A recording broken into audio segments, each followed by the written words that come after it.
एक चैप्टर आया था, आप लोगों को अगर पढ़ाई में आया हो, पता नहीं बदल गया, जेम्स वाट।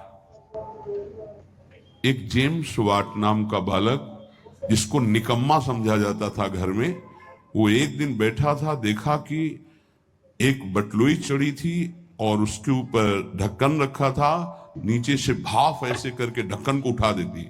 उसने फिर वजन रखा, फिर भाप बनी और उठा दी, फिर वजन और बढ़ा के रखा, वजन बढ़ाता गया, भाप उसको उठाती गई। उसी ने इंजन की रचना की थी, जेम्स वाट। आप इसका भाव समझ पा रहे हैं हम क्यों उदाहरण दे रहे हैं?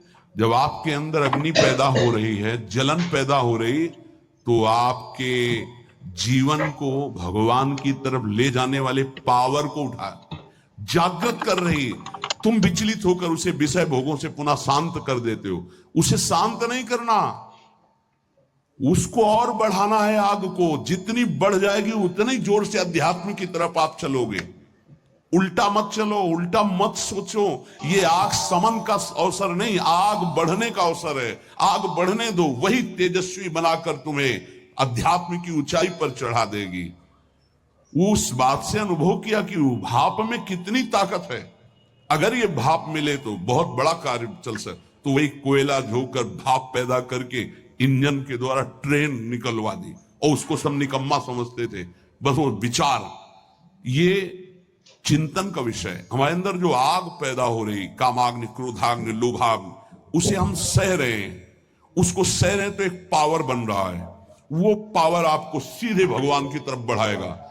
अगर आप उसको बुझाने में लग गए तो वो इधर आध्यात्मिक शक्ति क्षीण हो जाएगी और भोगा शक्ति बढ़ जाएगी। ये अनुभव की बातें हैं। आप इसको सहना सीखें, मिटाने में काम नहीं बनेगा। सह करके प्रभु की प्राप्ति हो जाएगी। सहना सीखो, सहना हमारा परम धर्म है। सहन कर गए तो महात्मा, टूट गए तो विषयात्मा। और फिर हमें पता नहीं ये अवसर जो मिला है कब मिले, इसलिए सावधान। सत्संग को सुनो और उसका मनन करो, उसको जीवन में उतारो, तभी लाभ मिलेगा। नहीं रोज सत्संग हो रहा है और अगर आप सुनेंगे नहीं तो 1 घंटा 1.5 घंटा बैठ लिए, फिर वही मनमानी चिंतन ठीक नहीं। ये 6 बातें जिसके जीवन में है, उसके अंदर भक्ति की निष्ठा जागृत हो जाती है और वो सिद्ध महापुरुष हो जाता है। फिर पहला, हर परिस्थिति में क्षमा।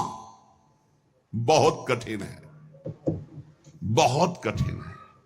कोई अपराध पे अपराध करता जा रहा है, हम क्षमा पे क्षमा करते जा रहे हैं। बड़ा प्रभाव क्षमा का है। आप तो क्षमा कर रहे हो, उसका परिवर्तन शुरू हो जाएगा। क्षमा में इतना बड़ा बल है कि जो अपराध कर रहा है उसका परिवर्तन हो जाएगा। क्षमाशील ही का निषेध नहीं किया गया, धर्मपूर्वक भोग सकते हैं, उनको भी आवश्यकता के अनुसार जितना कम से कम सेवन कर सके। चौथा, सम्मान को विश्वत, नीच पुरुषों द्वारा किए हुए अपमान को अमृत मानकर निराभिमानी रहना। पांचवा, निरंतर अपने गुरु प्रदत्त उपासना में आसक्त और इष्ट देव पे आसक्त, जो गुरुदेव ने बताए। छठवां, सदगुरुदेव की पूर्ण शरणागति, पूर्ण आश्रय, एकदम कोरा कागज बनकर वो जैसा जैसा कह रहे हैं वैसे चलने से भक्ति निष्ठा जागृत हो जाती। भक्ति निष्ठा जागृत होने पर वो सबसे अधम और छोटा अपने को समझने लगता है। अपने को इतना तुच्छ मान लेता है कि उसके भजन, सेवा, सद्गुण जितने हैं उनका उसके अंदर अभिमान ही नहीं आता। इसी कारण वो सिद्ध हो जाता है। थोड़ी सी साधना अभिमान उत्पन्न कर देती। क्यों? क्योंकि गुरु कृपा नहीं है। इसलिए जहां निराभिमानी होकर प्रभु से अपना संबंध जो था है, जो रहेगा, उसका बोध हुआ, उसी समय उसे भगवान की प्रेम लीलाओं का अनुभव होने लगता है। कभी रोना नहीं आता किसी को। मेरे साथ प्रभु कितनी कृपा कर रहे हैं, कभी रोना नहीं आता। कैसा कपटी संसार है। गुरुदेव अपनी महिमा से उतर करके, नीचे उतर करके हमारे जैसे बनकर हमसे संभाषण करते हैं, हमें प्यार, दुलार, शासन करते हैं। कभी एकांत में किसी को गुरु के प्रति रोना आया? मोटे मोटे आंसू सामने गिरते देखते हैं अपनी वासना की पूर्ति के लिए। अपने मन की शांति के लिए, हमारे मन को सुख मिले, बस।